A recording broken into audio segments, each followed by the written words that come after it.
Okay, to add a user.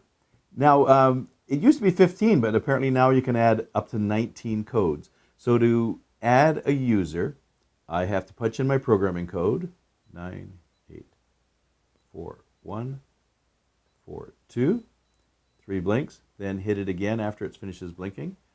Punch number 1 to add a user code, and we're going to go 9876, and then do it again, 9876.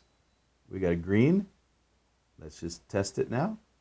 9876. So pretty easy to add a user code. And watch the other video. I got a whole separate video on all the programming to add numbers, delete numbers. This is just quick, easy, fast, show you how to add a number. So on your instruction manual is your programming code. If you've lost or misplaced your instruction manual, you can disassemble the lock. We take it apart, and on the outer piece on the inside is the label. And the label will show your programming code and your A and B user. I hope you enjoyed watching this video. Subscribe to my channel.